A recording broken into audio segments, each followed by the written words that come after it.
Os desafios para garantir o acesso mais igualitário à terra. Esse é o tema do debate de hoje no Melhor e Mais Justo, ao vivo pelo portal tvt.org.br. No Brasil, o agronegócio, terminamos o primeiro bloco falando disso, tem sido o modelo de desenvolvimento que mais recebe incentivos e também o que mais gera divisas para o país, principalmente em transações internacionais, a venda de commodities, como já tinha dito o Gilmar. Mas é nesse mesmo modelo que ocorre o uso intenso de agrotóxicos, dizia o Padre Antônio, onde há inúmeros relatos de trabalho escravo e, por fim, não são nessas terras que brotam os alimentos que chegam à mesa da população brasileira. Como reverter essa lógica no desenvolvimento no campo? Como o MST trabalha para pressionar por políticas públicas que incentivem uma outra lógica econômica e produtiva, como na agricultura familiar, por exemplo? Eu tinha prometido passar a palavra para o Marcelo e para o Padre Antônio, então a gente abriu retomando o que o Gilmar estava pontuando e agora, Padre Antônio, fique à vontade. Então, nessa questão de entender o sentido da vida, o Movimento Sem Terra nos ensinou muito nesses 30 anos. Muito. Muito. Nos ensinou o que é a vida do campo, mas também o que é a vida da cidade. Por exemplo, o número de sem terra no campo não é tão pequeno assim como muitos dizem, e é crescente. E como o número de pessoas sem moradia na cidade também aumentou demais, é muito grande. Então, o Movimento Sem Terra tem duas questões de sentido, de vida. Primeiro, tem um sentido utópico, ou seja, enxerga lá na frente. Se nós continuarmos com esse modelo econômico-político, vai dar tudo errado. Deu errado. 30 anos atrás se dizia isso. Deu errado. Segundo lugar, o Movimento Sem Terra, nesses 30 anos, nos ensinou um jeito de viver e conviver. Por exemplo, os assentamentos rurais no interior do Brasil. Tem um sistema que se busca ser mais participativo, onde as pessoas procuram decidir juntas, onde se respeita o próximo. Então, isso é um sentido profundo. Agora, o que eu coloco, Marcelo, uma dificuldade que no Congresso, acho que nacional do MST, vai aparecer. Como enfrentar, no intervalo do programa, nós nos distraímos um pouquinho e falamos de futebol, né? Agora, o Movimento Sem Terra vai ter que enfrentar um time perigosíssimo pela frente. São as 5 irmãs no campo, a Monsanto, Syngenta, a BASF, Bayer, Dow Chemical e DuPont. Então são 6. E os mais perigosos também estão na cidade, a questão urbana, que são as 5 irmãs. Aldebrecht, Camargo Correia, Andrade Gutierrez e Queiroz Galvão, Marcelo. Pois é. Como enfrentar a questão urbana, a questão do campo. Por isso que o Movimento Sem Terra nos ensina a juntar forças. Essa é a grande mensagem que eu gostaria de reforçar nesses 30 anos. A gente percebe que o agronegócio, na verdade, esse modelo do agronegócio, não é que nós somos contra sem nenhum fundamento. É que a pergunta que a gente faz é sempre essa: quais são as consequências sociais, humanas e ambientais desse modelo de desenvolvimento do agronegócio, né? Essa é a nossa preocupação. O agronegócio não gera emprego em grande quantidade no campo. O agronegócio tem envenenado, né, a produção de alimentos. Só para ter uma ideia, né? Em 2000, o Brasil gastou 259 milhões de dólares na compra, né, na importação de venenos para utilizar na produção agrícola. Em 2012, esse número subiu para 2 bilhões e 200 milhões de dólares gastos na compra, na importação de venenos. O Brasil hoje é um dos países do mundo que usa a maior quantidade de veneno na agricultura. Então, esse tipo o agrotóxico, né? O agrotóxico. Então, é esse tipo de produção de alimentos que a gente quer, por isso que nós somos contra o agronegócio. O agronegócio, ele também está controlado por um número muito pequeno de poderosíssimas empresas. São grandes corporações industriais e financeiras que têm suas ramificações nos mais diversos setores da economia. Então a gente vê que o agronegócio, ele também estimula a desnacionalização da economia brasileira, como é o caso que o Padre Naves disse, tem aumentado o número de empresas estrangeiras comprando terras no Brasil. O agronegócio estimula a remessa de lucros para o exterior. Essas empresas, esse capital estrangeiro que está comprando terras, a maior parte do lucro que ele está investindo fora do Brasil e não no desenvolvimento nacional. O agronegócio não estimula uma produção para alimentar o povo. Então não é comida produzida em grande quantidade para o mercado interno, o que faria com que o preço dos alimentos baixasse. O agronegócio também é bastante complicado, esse modelo, porque ele tem contribuído na diminuição da área plantada de arroz, de feijão. Só para terminar, né? Se a gente for olhar, né, essa questão da área plantada, né? de acordo com a Associação Brasileira de Reforma Agrária, né, entre 1990 e 2011, diminuiu a área plantada de arroz em 31%, de feijão em 26%, de mandioca em 11%, de trigo em 35%. Então, à medida que o agronegócio, essas grandes corporações vão avançando, vai diminuindo a área plantada de comida. E aí os preços dos alimentos vão subindo. Por isso que quem vai no supermercado reclama do preço do feijão, do preço do arroz, porque diminui a área plantada, sobe o preço. Em contrapartida, tem aumentado a área plantada de cana-de-açúcar. De 90 a 2011 aumentou em 122% e de soja em 107%. Então o agronegócio para nós não é um modelo de desenvolvimento econômico e social que garanta a vida digna, porque junto com o agronegócio tem envenenamento, tem destruição do meio ambiente, tem trabalho escravo, tem precarização das relações de trabalho. Muitas empresas do agronegócio avançam para regiões do interior do país e chamam trabalhadores para produzir, mas não pagam, por exemplo, seus direitos trabalhistas, né? Tem denúncias de trabalho escravo e denúncias de não cumprimento da CLT. Então a gente quer um modelo de desenvolvimento agrícola que não pense só em produzir comida. Tem que produzir comida em grande quantidade, saudável, sem veneno para o mercado interno. Mas tem que se preocupar também com as condições de vida e de trabalho dessa população agrícola que vai estar no campo, né? Agora, o Gilmar tinha feito referência a uma coisa, embora a gente não vá ter tempo de discutir isso mais profundamente, mas eu gostaria pelo menos de pontuar. Quer dizer, me parece, e se eu estiver errado vocês me corrijam, que o Brasil, a economia brasileira, tal como ela está montada hoje, ela não pode abrir mão do tamanho dos recursos que entram pelo agronegócio de maneira imediata, né? Como pensar em uma substituição gradativa na modificação de um modelo, de maneira a gerar as riquezas, as divisas que o agronegócio hoje geram, por exemplo, em termos de PIB brasileiro. Gilmar. 3 ingredientes, talvez, compõem o que nós podemos dizer que sustentou o crescimento brasileiro econômico do último período. O primeiro é a exportação de commodities agrícolas em função do crescimento da China, Índia, a própria elevação dos preços das commodities agrícolas no agrícolas mercado, e minerais. E minerais, no mercado internacional, que evidentemente, desde muito tempo o Brasil é um grande exportador de primário, né, de produtos primários, mas no último período isso equilibra, de certa forma, a balança de pagamentos brasileira, né?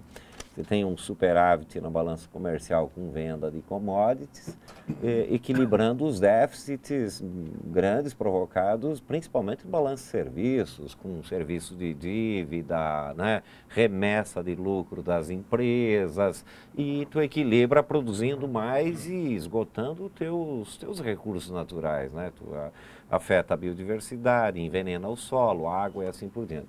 Mas um outro ingrediente do crescimento é os investimentos públicos, né? Tanto público-privado quanto os grandes financiamentos que o governo dispôs às grandes empresas, inclusive da lista do que o Naves fez, né? Então, que projetou e provocou, de alguma forma, investimentos, né, públicos na economia. E um terceiro é a abertura do crédito à população, a melhoria de condições de vida, evidentemente, de salário, etc., e o que era Casas Bahia antigamente massificou, ou seja, a possibilidade do crédito, tanto na produção quanto na antecipação do consumo, eu não tenho geladeira e eu compro em 15 vezes, produziu e aqueceu o mercado interno.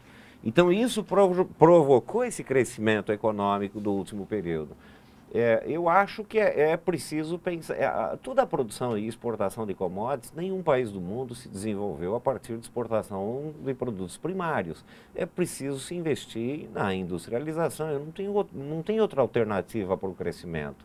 2, é preciso pensar o modelo de democratização da terra, porque esse modelo é um modelo que centraliza. O capital investe na agricultura por uma única razão, é porque dá dinheiro, ponto. E mercantiliza os produtos agrícolas porque é da natureza do sistema do capital mercantilizar tudo. A mão de obra vira mercadoria, a água vira mercadoria, o silêncio daqui a uns dias vai virar mercadoria. E se continuar o capitalismo, outras coisas vão se transformando em mercadoria. A escola, a saúde, a estrada e assim por diante. Então, Nós temos e lutamos para que a terra seja entendida como um patrimônio da humanidade. Porque, primeiro, é o nosso lugar terreno de vida, no caso dos camponeses, de produção agrícola, de sobrevivência, mas também é o lugar de se construir moradia, de se viver. A água é um patrimônio da humanidade, a semente e toda a biodiversidade. A energia. A energia é patrimônio da humanidade. Então, trabalhar uma perspectiva, num primeiro momento, de ir substituindo esse tipo de entrada provocada pela venda de commodities por um processo de industrialização, mas, acima de tudo, de produção que leve em consideração o bem-estar social e não só o lucro do grande capital. É um processo de luta, por isso que eu só termino dizendo o seguinte, não é uma coisa sem terra isso é uma coisa da população brasileira, uma coisa de toda a classe trabalhadora, né? São mudanças profundas que exigem a participação de todos e todas. Padre Antônio, você não acha que, de certa maneira, nos últimos anos, não só no Brasil, no mundo e acentuadamente no Brasil, por conta do desenvolvimento da agricultura familiar, de tecnologias sociais importantes, por conta de você ter um governo popular no Brasil que, de certa maneira, abriu espaços e um certo protagonismo, com problemas, com dificuldades, mas para os movimentos sociais, quer dizer, houve mais espaço, etc. Esses elementos, somados ao que vem acontecendo no mundo, também não apontam para uma dimensão de esgotamento de um certo modelo de produção na terra. Estou dizendo isso por quê? Porque, por exemplo, os alimentos não serão um valor, né? E os alimentos mais orgânicos, os alimentos produzidos com certas certificações, digamos, de qualidade, de ser orgânico, de ter menos agrotóxico e assim por diante, não estão se transformando num valor que podem gerar um caminho para uma agricultura que possa prescindir dessa produção extensiva, de monocultura, baseada no latifúndio? Olha, eu vou dar um exemplo.